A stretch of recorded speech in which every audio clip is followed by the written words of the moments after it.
My mistakes cost me time and money. Learn from me, and I'll save you a lot of time and money. Soil testing. If you want to do multiple tests as cheaply as possible, go to Amazon and buy this home test kit for $35. I'll show you how to use the home test kit later in this video. There are electronic testers for $30 to $40, but I've never had good results using them, so don't waste your money. If you want to get one precise test for 14 different minerals and pH, go online with Amazon and buy a My Soil Testing kit for about 30 bucks. Take one sample and send it to the pro lab. In 10 days, go online and get your professional, accurate results.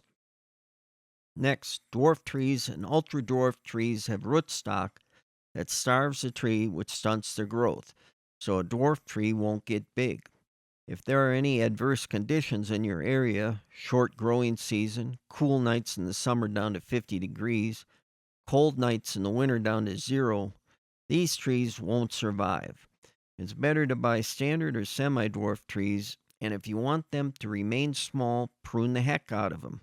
Especially prune the vertical branches so they grow more horizontal branches, which have more fruit than vertical branches. It's not safe to climb up a tree that's 30 feet high to pick fruit. Prune the tree so it's only 20 feet tall. Stay on the ground and use a 12-foot picker pole. Fruit trees. Most apple tree blossoms require bees to cross pollinate from a different type of apple tree. They have diploid blossoms. Some apple trees require two different apple trees to cross pollinate. They have triploid blossoms. Apricot trees have blossoms that don't need to cross pollinate. A bee pushing around a blossom will self pollinate that blossom. Some cherry trees have to be cross pollinated, some don't. Raspberries and snap peas don't need bees or a paintbrush. A gentle breeze will spread the pollen around. They are truly self pollinating. You can extend your growing season with a greenhouse or solar room, but there won't be any bees to pollinate your blossoms. Here's a trick you can use to pollinate blossoms inside a greenhouse. Paintbrush pollinating.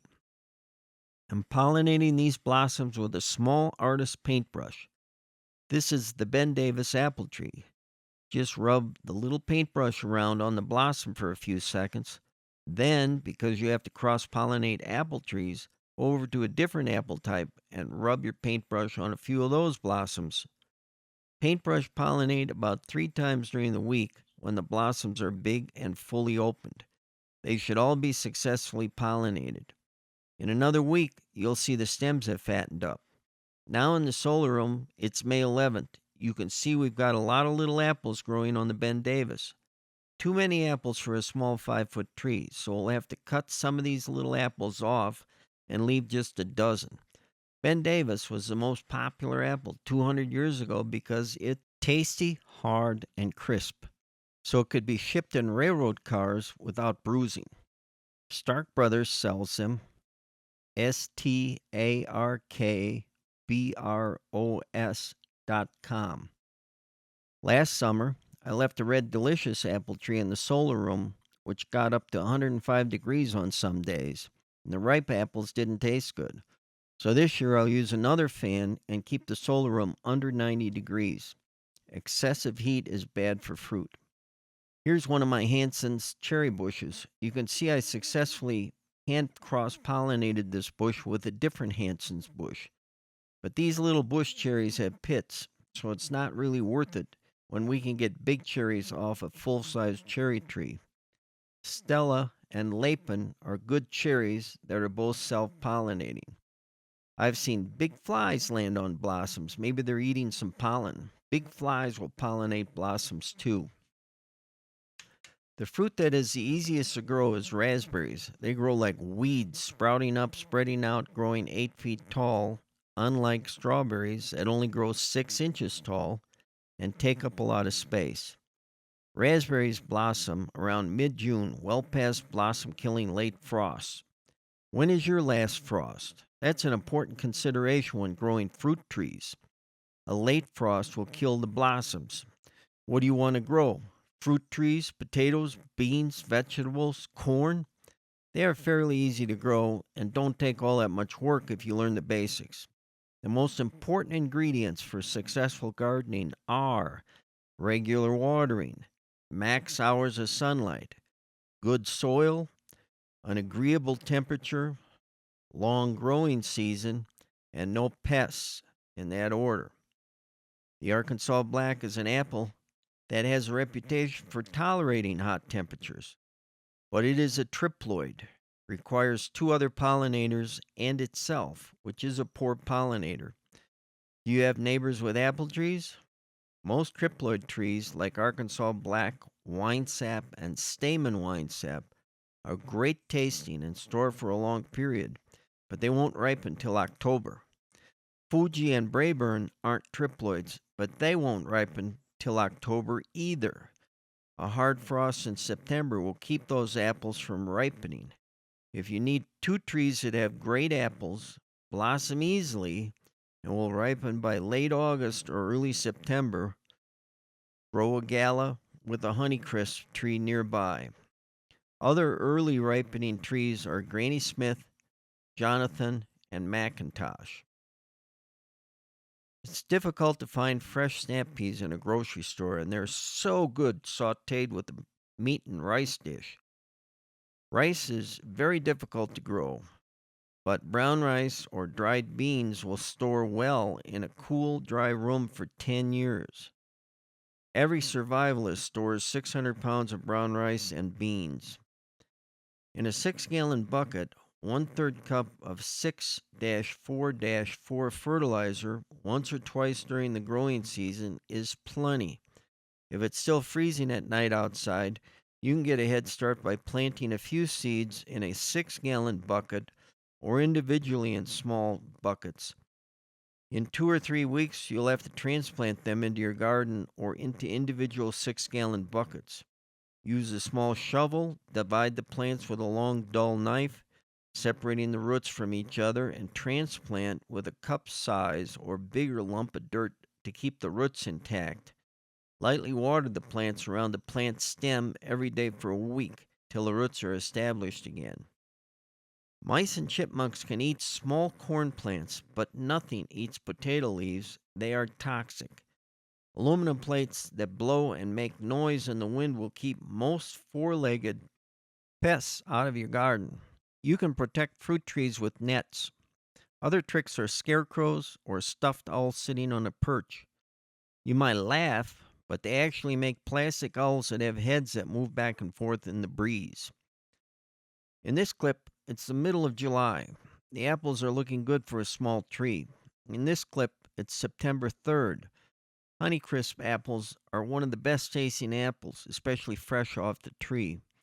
I'm trying one of the red delicious apples. You can see there's no hint of green. It's yellowish on the inside and it tastes okay, but has a thick skin and just isn't as good as a Honeycrisp. Red delicious apples don't store well and they lose their flavor within a few weeks. The Gala is better tasting than a red delicious, but not quite as good as a Honeycrisp.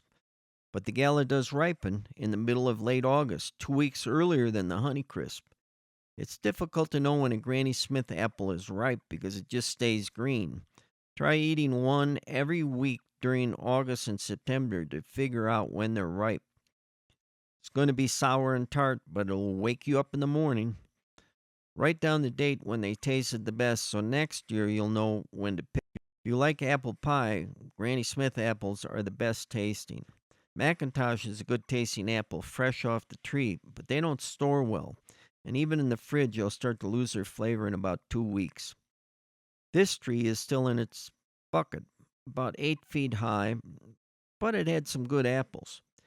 You can keep trees in a 6-gallon bucket for years, but they have to be watered every 3 days unless you put the buckets in a tub with 3 inches of water in the tub. Stitches loves apples. His rider was teasing him with a Granny Smith apple, and you see him carefully taking it out of her mouth. That's a good horse. Garden veggies. I can grow vegetables in a greenhouse fairly close together. Vegetables don't demand a lot of light except for corn. One of the problems with growing vegetables outside is the soil. Is it hard and compacted? The roots won't grow well in compacted soil. Carrots especially need loose soil. You'll have to use a rototiller or turn the soil over with a shovel to loosen it up. Be very careful using a rototiller. If you hit a rock or are turning on a corner, they can jerk you around. I've had patients come into the urgent care with legs bleeding from a quick contact with rototiller blades. They required a lot of stitches. If you don't have the strength to safely use a rototiller, there's nothing wrong with turning soil over with a shovel and hoe in a small garden. You can buy a bale of hay or peat moss and rototill it into the soil to keep it loose. Peat moss is slightly acidic. You can hoe the soil into furrows and plant at the top of the furrow. Water the furrows by letting water run down the valleys between the furrows. Water it long enough to seep into the peaks. Or you can rototill a soil, rake it flat, and spot water each plant, which saves water. Weeding a garden is labor intensive, so use weed cloth and cut a hole every 2 or 3 feet down the line. If your corn only grows 6 feet high, plant it 2 feet apart. If it grows 9 feet high, then plant it 3 feet apart. Weed cloth must be black, and when you hold it up to the light, it must block light completely. I've tried cheap weed cloth and found that it will allow light through and weeds will grow like crazy underneath it. Corn pollen will usually get blown down onto the hairs on each ear. Rain will also wash pollen down onto the corn hairs. Technically, you're not supposed to mix up corn types, but I have mixed heirloom with hybrid and didn't see any problems.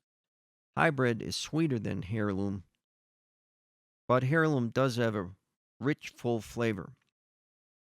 I dry heirloom kernels on the cob, then shuck them and use those kernels to plant next year's crop.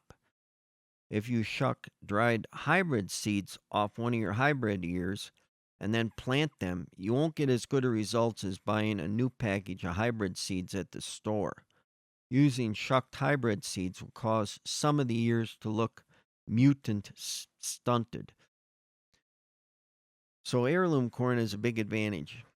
There's some talk about hybrid seeds being GMO'd, genetically altered, affecting your health. I don't believe that. All vegetables have been genetically altered for thousands of years. Every corn or meat muscle cell contains DNA, and that DNA gets digested. It doesn't go directly into your bloodstream and infect you the way viral DNA does. Most viral DNA gets digested too. Only a few strains aren't digested because they hide in fecal cells like rotavirus or polio and pop out later in your large intestine where there's no stomach acid. Most viral DNA gets into your bloodstream through your lungs, not your stomach, which is full of acid and kills, denatures most viruses. Some people believe that growth hormones in meat stimulates a child's growth. Ranchers are supposed to stop giving growth hormones and allow them to be denatured before a cow is slaughtered. But who knows? Kids are growing taller these days than when I grew up, but kids are also getting fatter and sicker. So maybe they're just eating too much. Corn can be frozen or dried, shucked, and stored for years, then ground up in an electric grinder into cornmeal. Potatoes can be stored in a cool, dry place all winter. Then, in the spring, leftover potatoes can be cut up and used to plant a new potato field. 1 acre of potatoes kept an Irish family fed all year. You might find that potato plants die after 12 weeks. There's no hurry to dig them up out of the ground because the leaves died. They'll stay fresh in the cool ground for a few weeks. There are a lot of varieties of potatoes. Some are thin skinned and don't have to be peeled. Just cut them up and dump them into a fry pan. Asparagus is harvested in April and May. In June, allow the plant to grow out into a bush and recharge itself. By June, you'll be able to harvest other vegetables. Your longest day is June 21st, so it's good to get your vegetables planted by mid May so they have a lot of leaves that can take advantage of those long sunny days.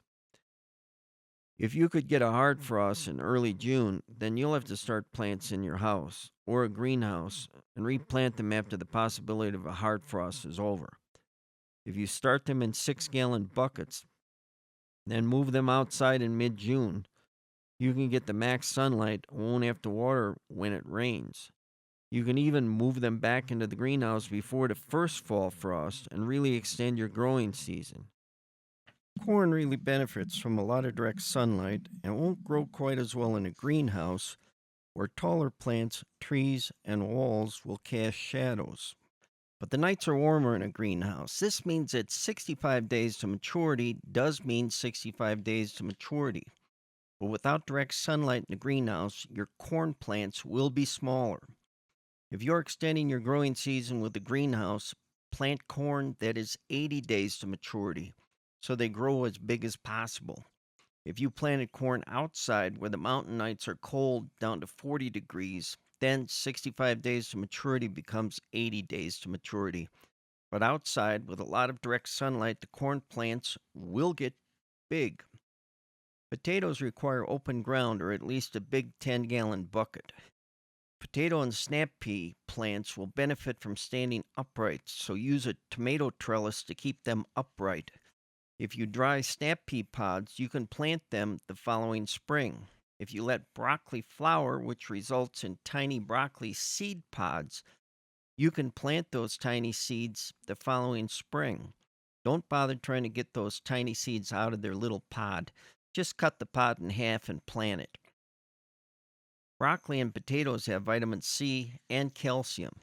Carrots, corn, and sweet potatoes have vitamin A for your immune system and carotene for your eyes, which improves night vision. Asparagus has vitamin K, which improves blood clotting time. Though your body makes most of the vitamins you need, except possibly vitamin C. Don't take massive quantities of any vitamin. It has a rebound effect, and your body might stop making that vitamin. Excessive vitamins are especially bad for a fetus. Don't take more vitamins than is recommended on the bottle. I've seen toddlers develop rickets, bowed legs, because mom took massive quantities of vitamin C. Chickens have to be attended to every day. They'll interfere with your vacations, but chickens will eat grasshoppers and other bugs and improve your garden. Other pests include caterpillars, moths, gophers, mice, raccoons, spider mites, and aphids. One moth can lay 10,000 eggs. Caterpillars will hatch out and eat your plant's leaves to death. The best insecticide I've found is Sevin. It's Sevin. Buy it at Home Depot. Hook it up to your garden hose and spray it onto your plants just enough to get the leaves wet. If you're spraying inside a greenhouse, hold your breath or buy an organic respirator at Home Depot. Don't inhale it. Then 2 to 3 days later, spray water on your leaves to remove the insecticide. Don't spray insecticide when your plant is blossoming. You could kill bees. Spray Sevin when the leaves are formed, but before blossoms. Spraying your plants with plain water once a week for a few minutes is always a good idea. If you don't like chemicals, add a tablespoon of dishwashing soap to a gallon of water. Use a hand or pump sprayer, and that will be good enough for spider mites, aphids, and some other pests. Moving plants outside will get rid of greenhouse insects, but other insects like grasshoppers could eat your plant's leaves. Hail and wind will damage some leaves too, but some vegetables like corn plants are tough and aren't affected much by marble-sized hail or smaller. Gophers can kill plants by eating the roots. A poisoned peanut is effective, but don't get poison near your plant's roots. A gopher trap looks like a short, fat pipe. It doesn't need any bait. Dig out their hole and put the trap at the end of it. They'll try to crawl through the trap and get whacked. Rabbits and even mice can eat through the bark on your trees and kill the tree. So if rabbits are around, wrap the lower 2 feet of your trees with wheat cloth all winter. Raccoons will push over your corn plants and eat a fourth of every ear.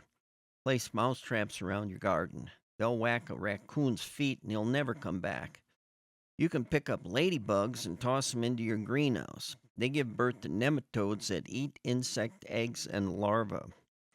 Don't line a raised garden with railroad ties. They contain creosote, which is a poison that can leach into the soil. Gardening is labor intensive, but fresh fruit and vegetables taste so much better than store bought, and they are richer in vitamins and nutrition. Gardening is good exercise that will improve your health and get you outside in the sun. Remember to stay hydrated. Dehydration will lower blood pressure, and you could get dizzy, fall on your head. Drink plenty of water before you go out into the hot sun. Dehydration also causes kidney stones, which are very painful, worse than giving birth. Most kidney stones are calcium oxalate. You can't avoid calcium, you need it for your bones and muscle cells, but you can avoid oxalates. They are in dark tea, dark sodas, chocolate, and nuts. Yeah, all the fun stuff. Dehydration also causes dysrhythmias that could cause a heart attack or cause you to pass out and hit your head on the ground. I went out into the waiting area one day to bring a patient back and spied a middle aged guy pass out in the chair. I checked him out with my stethoscope and his heart rate was 17. But 2 minutes later, his heart rate would jump back to 60 and he'd wake up. No history of MIs, but his wife said he was gardening all day and didn't drink any water. After running a quart bag of saline into his vein, his heart rate became normal. He was alert and he felt much stronger. A heart rate of 17 would have eventually killed him. Take my advice, drink more water than you think you should. Add a fourth of a teaspoon of salt to a quart of water to replenish electrolytes. Soil testing. Soil testing is somewhat important, just not as important as water and sunlight. If you want to accurately test one sample of your soil, go online with Amazon and buy a My Soil Testing kit for about $30. Take the one sample of your soil about 8 inches down where the roots are sucking the nutrients out of the soil and mail it to the lab. Register the serial number of the kit online and in 10 days go back online and get the test results. The results will be accurate for 14 minerals and accurate for pH. The cheaper alternative is the home test kit that costs $30 but can test your soil 6 times. Take a jar, rinse it out, put 1/5 soil into it and 4/5 distilled water and shake it up well. Let it sit overnight, then take the eyedropper and suck the water off the top of the jar. Put the water into the 2 test chambers on the nitrogen, potassium, and phosphorus test containers. Don't test pH, it's not accurate. Then match the capsule colors to each container and put the capsule of powder into the left side of each container. Shake it up and wait 10 minutes to compare the color. You might have to shake up the phosphorus again because it sinks to the bottom. This will get you into the ballpark testing for those 3 minerals. The first time I tested my soil, I didn't know that the pH results for the home test kit and the handheld electronic testers weren't accurate. So I thought my soil was too alkaline and I added sulfur. When I watered the garden, the sulfur mixed with water to make sulfuric acid, H2SO4. I made my soil too acidic at 5.5 and had to sprinkle a bag of lime into my soil to get the pH back to a neutral 6.5. Fertilizer. There are 2 basic types of fertilizer, organic and chemical. Organic is steer, horse, fish, or chicken manure. Chemical is mined mineral deposits. Organic has a dozen minerals, some other nutrients, and it will fertilize for several years as the nutrients are slowly broken down by soil bacteria. Chemical fertilizer is cheaper, faster acting, and comes in a variety of strengths. Store-bought organic fertilizer is composted, heated to kill any weed seeds. Organic chicken fertilizer is weak at 5N, 3K, 3P, nitrogen, potassium, and phosphorus. You can add a half a cup of weak fertilizer to a 6-gallon bucket twice a year. The chemical fertilizer is a 13-13-13, and you can add a gallon of pellets to a 40 by 40 foot garden once in the spring. Rototill it into your soil to mix and spread it down from 1 to 6 inches deep. Letting it sit on top of the soil when your young plant roots are also in the top of the soil could kill them. Fertilizer is a salt and can dry out your plants.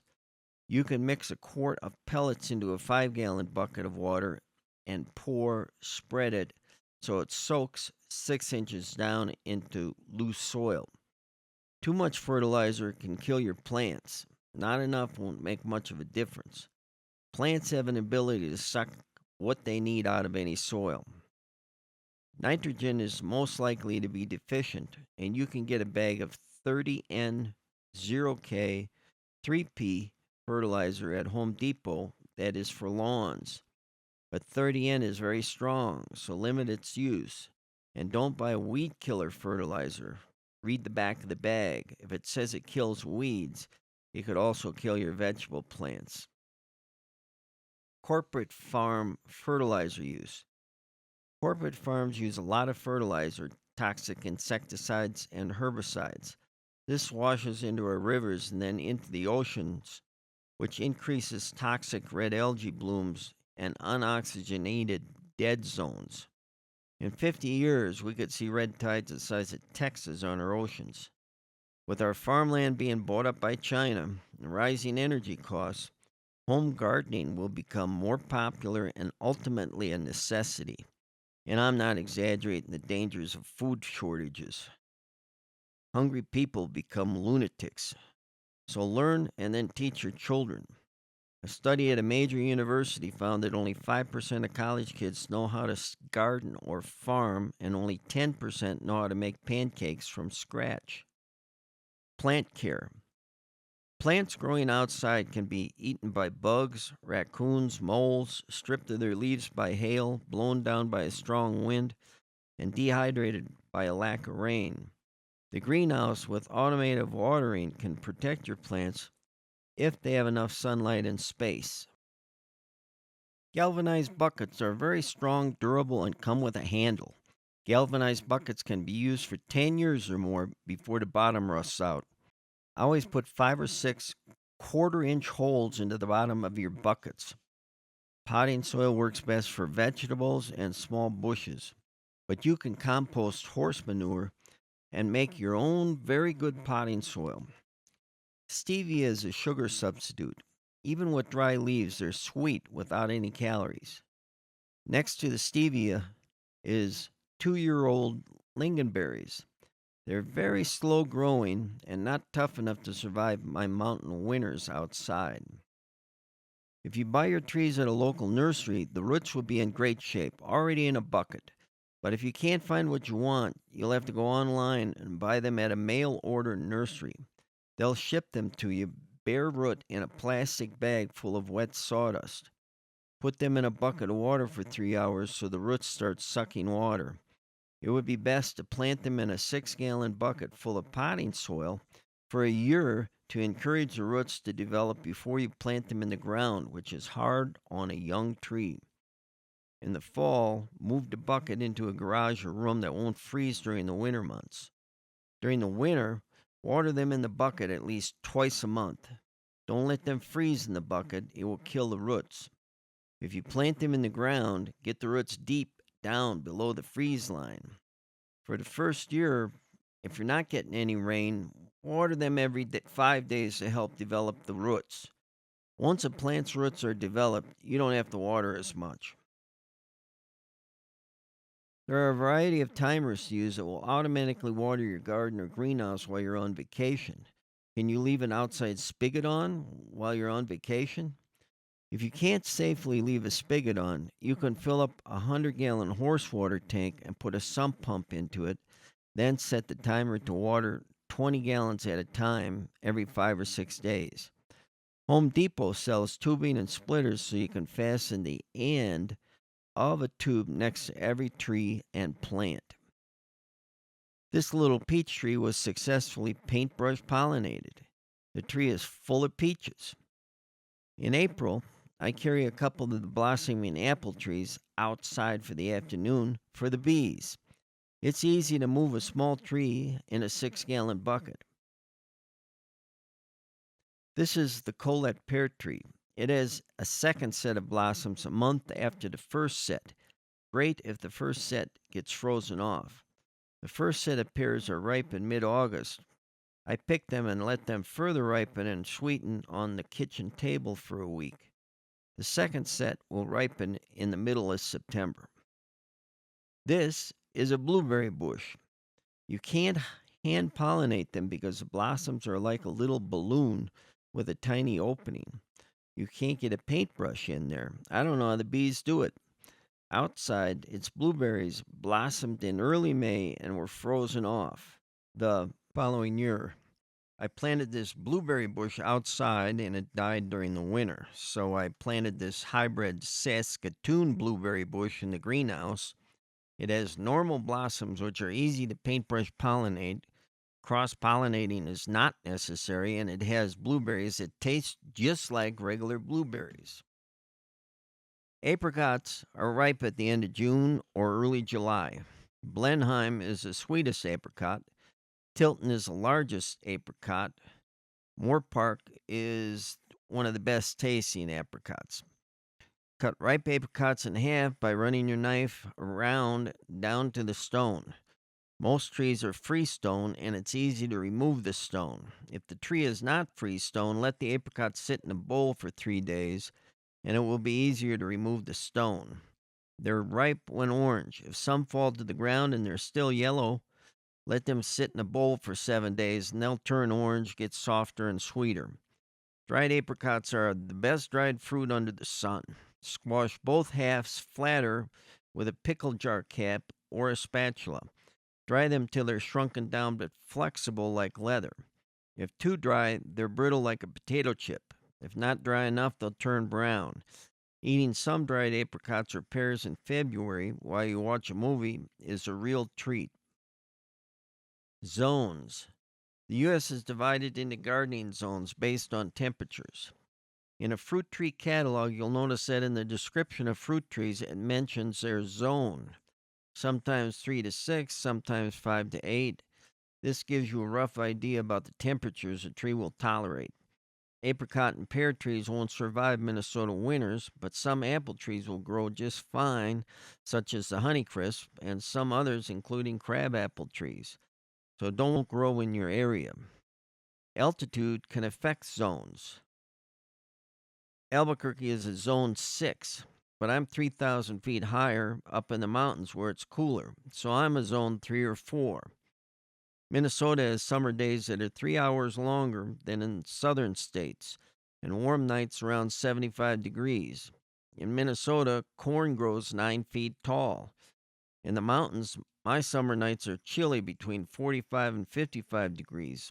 My days are just as hot as Minnesota, but because I have chilly nights, my corn will only grow 6 feet tall.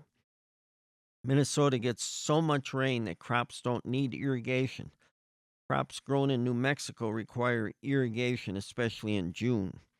In my mountains, I get twice the rain that Albuquerque gets, but I still have to water my garden and greenhouse once a week when it hasn't rained. Regular watering is more important than the amount of sunlight. And sunlight is more important than the quality of your soil. Apricot trees blossom first, then cherry and pear trees 2 weeks later, then apple trees another 2 weeks later. Apricot trees blossom for 10 days and start to grow leaves. If you have late frost, you could keep apricot trees in the utility room or garage while they're blossoming. Then when the blossoming is finished and the leaves start to grow out, you can move them outside. Apple trees leaf out first, then blossom. Fruit trees blossom for 2 weeks, so a late frost could kill the early blossoms, but not the later blossoms. It's the coldest at night from 4 a.m. to 6 a.m. Apple tree leaves won't be killed by a moderate frost at 25 degrees for 2 hours. Once the stems fatten up with pea-sized apples, it's not likely that a short 28-degree frost could kill those tiny apples, but blossoms would be killed by 2 hours at 28 degrees. Snap peas and broccoli leaves are also moderately cold tolerant to 25 degrees. Potato leaves will be killed by a 30-degree frost, but new stems will grow out of the ground and leaf out. Some hybrid corn is ready to harvest in 65 days, but 80-day corn has more ears and bigger ears. Because of the late mountain frost, I'll start 40 corn seeds in styrofoam cups on May 15th in the greenhouse. Half are 65-day corn, half are 80-day corn. On June 1st, I'll plant 20 already with 2 weeks growth 80-day corn plants outside in my garden to get the maximum sunlight and growth. If I get a late killing frost in early June that kills those corn plants, I'll use the other 20 65-day corn plants to replant them on June 15th after I check the weather report to make sure another cold front isn't coming through in the next 10 days. In my mountains, June 15th is usually the last possible cold freeze till late September. Some years I'll plant 20 corn plants, snap pea plants, or broccoli directly into 6-gallon buckets in the greenhouse on May 15th. Then, after checking the weather report, move them outside June 15th so they get the max sunlight and growth. Then, in mid-September, move them back into the greenhouse before the first fall frost to extend their growing season. Buckets have to be watered every 3 days, but you only have to water every 10 days if you put the 6-gallon buckets in tubs with 3 inches of water in the tubs. This is okay for about 20 plants, but moving more than 20 plants in 6-gallon buckets would be too much work. 20 corn plants would give me 60 ears of fresh, tasty corn, and that's plenty to put in my refrigerator or shuck when dry. In the cement stucco department at Home Depot, you can buy durable black plastic tubs that will hold 2 6-gallon buckets for $16. I use a smaller $11 tub for a single bucket. In the solar room, where trees have to be spread out, at a horse and feed store like Tractor Supply, you can buy bigger, stronger tubs for $50 that will hold 3 6-gallon buckets. After a month, you'll get green algae and mosquito larvae in the water. Just let the tubs dry out for a couple days, and that will get rid of the pond scum. The buckets will stay moist for 3 days without water in the tubs. My favorite heirloom corn seeds are Astronomy and Atomic Orange. Young corn plants could get blown over by a strong wind. Put a brick on its edge on the lee side of your plants, or both sides, to keep them upright till they are stronger.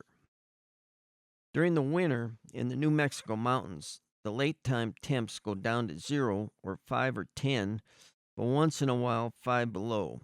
In the winter, daytime temps will usually get up to 40. The greenhouse from 4 a.m. to 6 a.m. will always be the coldest time during the night, but it still will be 15 degrees warmer than the outside temperature, and 30 degrees warmer during the day and up to 2 or 3 a.m., which keeps the greenhouse soil from freezing except in January. The rafters and walls in a greenhouse will cast shadows. Tall plants and trees will also cast shadows in a greenhouse. So some plants like corn that demand the maximum sunlight will do better outside than in a greenhouse.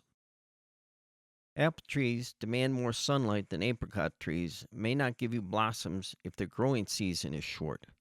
Blossoms require stored up energy. Apples are a bigger fruit than apricots. Also, apple trees leaf out a month later than apricot trees. They have a shorter growing season. The year before is always a factor with apple blossoms. Apricot, cherry, pear trees don't need as much sunlight as apple trees. In the greenhouse, they can be planted within 8 feet of each other, especially when small. but apple trees need more direct sunlight, clear 12 feet, or they won't blossom the following year. If you're planting trees outside, separate fruit trees by 20 to 30 feet.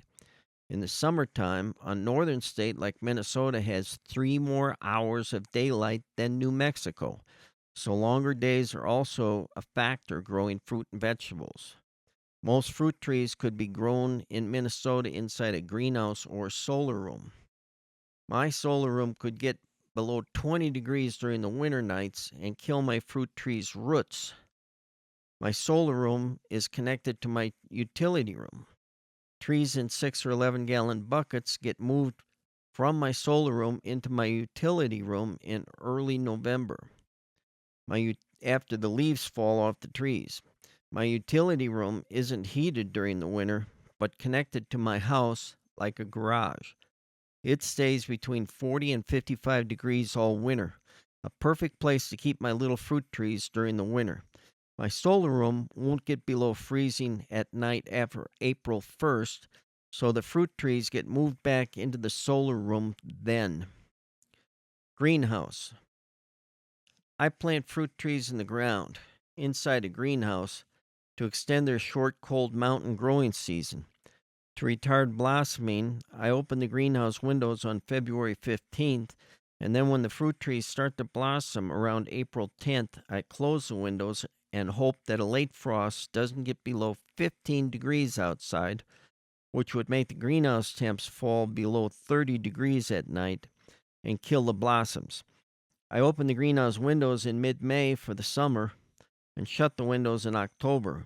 I use fans with thermal switches to help regulate the summer temperatures inside the greenhouse. But in winter, I don't heat the inside of the uninsulated greenhouse with propane. It's too expensive.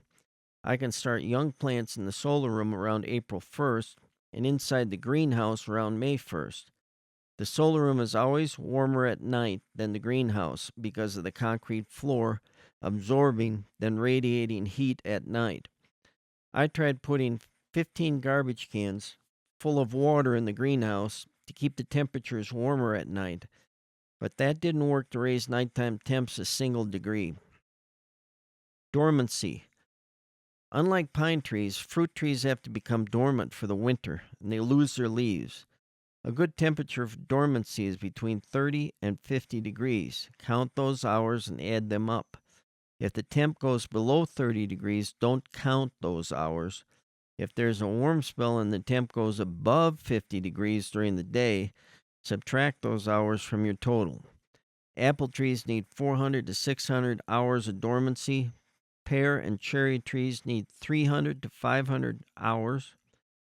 And apricot trees only need 200 to 300 hours of dormancy, which is why they blossom first. The temperatures inside the greenhouse are good for dormancy for all my fruit trees. They lose their leaves in November and grow them back in late March or early April, except for apple trees, which don't wake up till late April into early May. Improving strategies. I'm picking apples way up a tree with a fruit picker. If the apples have a worm or hail damage, I give them to my horse. In the greenhouse, apples are perfect. No worms, no hail damage. Here, I'm removing the Brayburn stump with the come-along hooked onto a ceiling joist, which will prevent back strain. Let the come-along do the work. Notice how small the roots grow out. This is why they can grow in a 10-gallon bucket for 6 years or more without getting root bound. This is broccoli starting to sprout. Styrofoam cups work really great for starting plants. Then use your digger to dig a hole and pop the plant out of the styrofoam cup and put it in the hole. Just add a little more dirt. The roots don't grow out from the stem very far, so you can spot water the plants and conserve your water. Hit them with the shower spigot on your hose for about 15 to 30 seconds. Corn pollen gets blown out of the tassels and falls onto the hairs coming out of the young ears. This is the end of July, and this corn can be harvested in late August. Potatoes are doing great, so are the carrots, best ever. I love asparagus. I took this picture in May. I'm watering plants in garbage cans to conserve water. Drill 5 or 6 inch holes into the bottom so water will seep through and drain, but small holes so gophers can't get in there to eat the roots. The garbage cans are dug a foot down into the dirt so they won't tip over. I can easily cut the grass around the cans with a weed whacker. Garbage cans make a nice raised garden. You can prevent weeds growing in the cans with a bit of weed cloth and a brick or two. Plants in 6 gallon cans can be placed in between the garbage cans so they can lean on the dug in garbage cans and won't get blown over by the wind. If it's not raining, put about 6 inches of water into the garbage cans once a week. If you cut the bottom out of a garbage can, you can plant a tree all the way down so the roots can grow below the can. Hummingbirds love honeysuckles, which can be grown on a trellis. String beans also love to grow on a trellis. Lilacs and lavender scents will attract bees. Miscellaneous. Metals are toxic, so limit the amount of mushrooms you eat. They draw metals like copper out of the soil. Fluoride is a common metal that's found in city water, volcanic soil, and in black tea. Too much fluoride can make your joints stiff. 2 cups of black tea or soda should be your daily limit. Sugary liquids will recede your gums. I tried growing a juiceberry tree inside the greenhouse. It grew 8 feet tall, but it never had blossoms. I planted a white currant outside in a garbage can, and it has blossoms that are so tough they can handle temps down to 25 degrees. The white currant survives my winters, always grows another 6 inches every year. The currants are sour, but they have flavor. With some sugar, you could make sweet and sour jam. I have a Nanking cherry bush outside that grows bigger every year, but it blossoms in May. The blossoms are killed by late frosts. There are sweeter varieties of cherry bushes like the Juliet cherry sold by Gurney's, but their cherries are small and have a pit. My full-size cherry tree inside the greenhouse has big cherries that have a terrific fresh flavor. The flavor of cherries fresh off the tree is astounding. Gurney's is spelled Gurneys.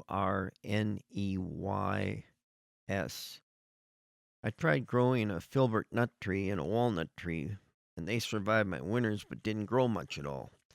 Filberts are a zone 9 and can only produce nuts in a very southern area. Sunflowers can be grown in the greenhouse or outside. They have seeds that are a good source of protein.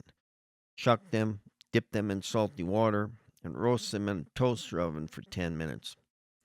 I tried growing a gooseberry plant outside. It survived my winters, but its branches died and had to be regrown every year, so it never had any gooseberries.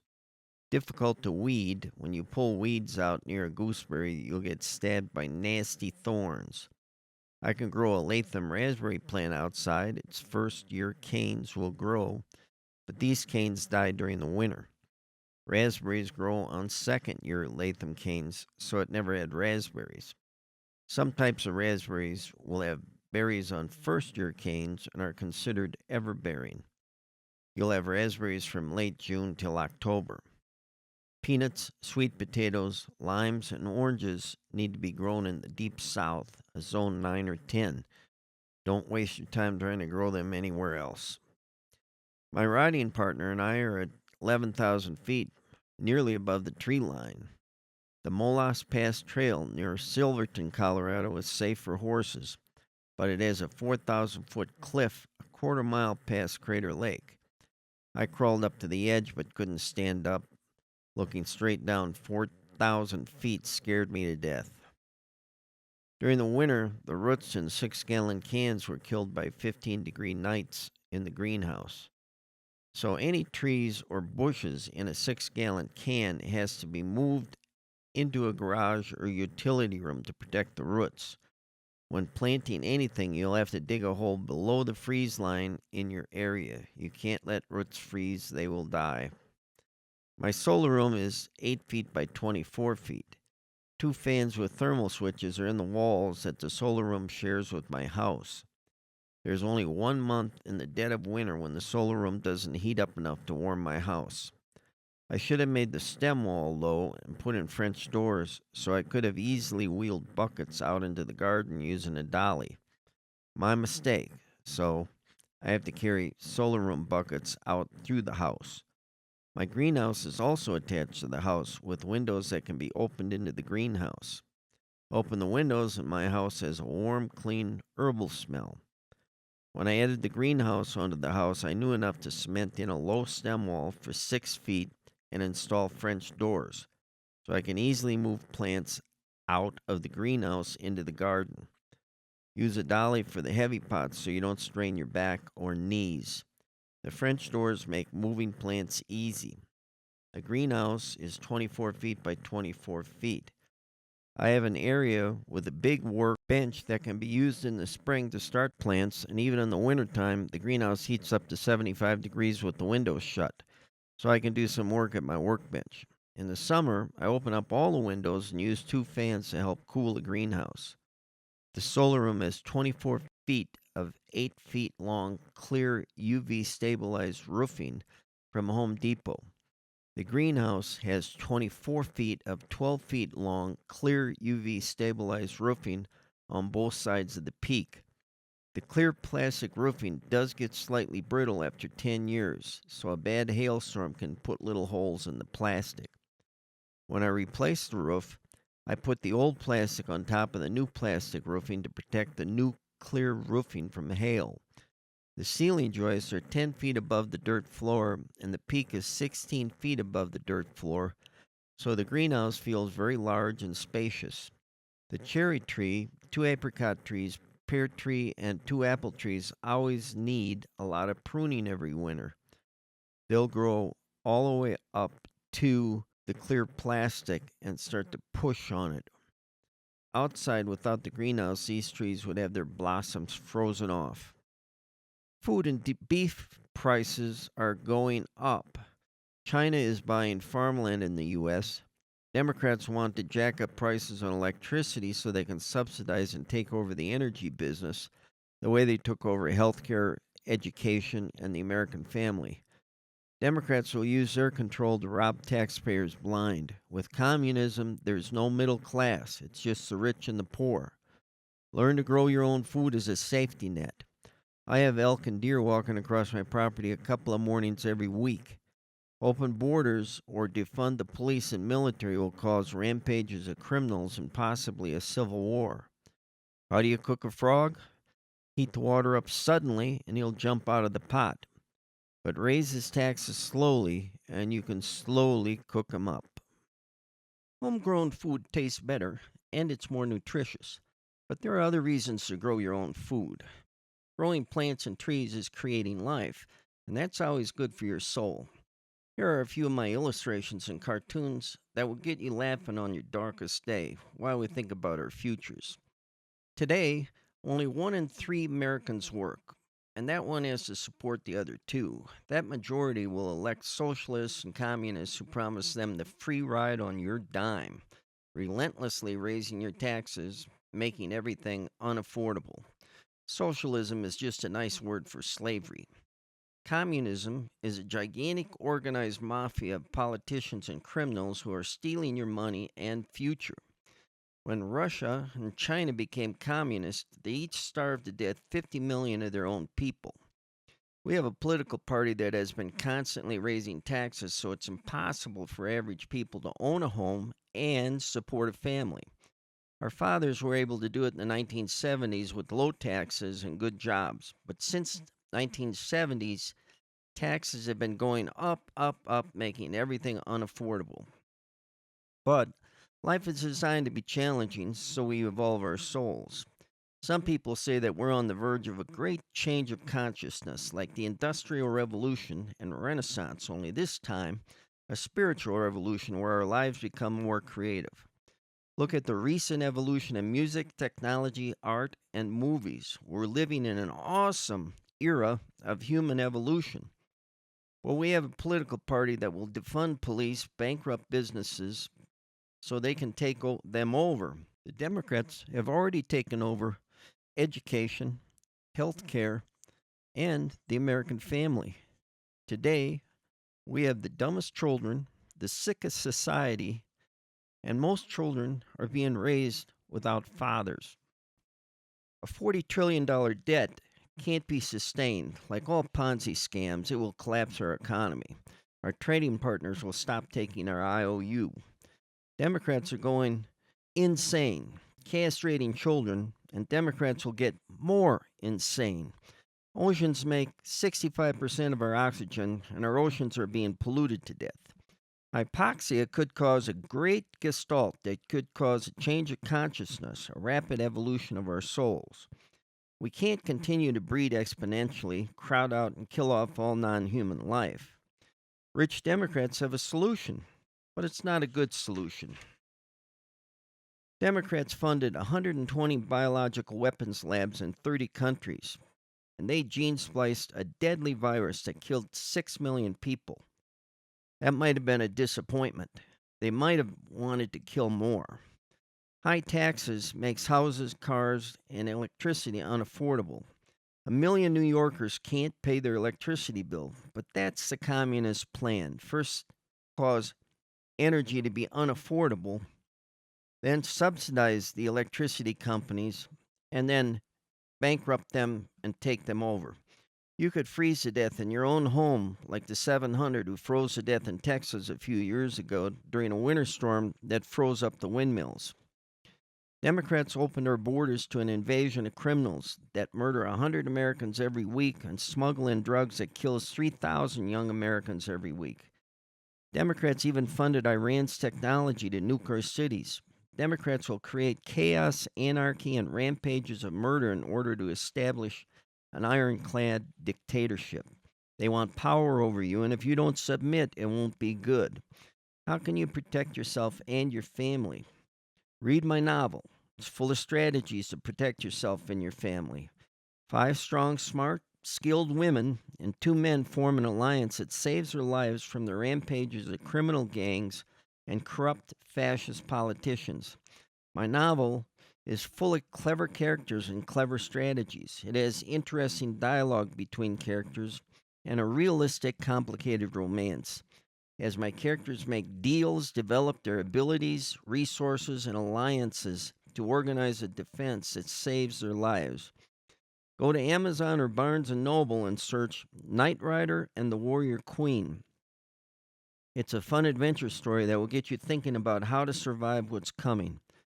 Get your ass in gear and buy it today while you still have time to organize your own gang of friends and family. Will we have a great change of consciousness? Will we be able to consciously dream and interact in more creative and magical worlds? What happens to your soul after your body dies? My novel expands these ideas as my characters develop their intuitive abilities and start to have awesome dreams and out-of-body trips that benefit their daily lives. Read my novel. Ride with the Warrior Queen into an exciting adventure, but be warned, she will change your life forever. The evolution of our souls is the great game. We will unleash our creative spirit.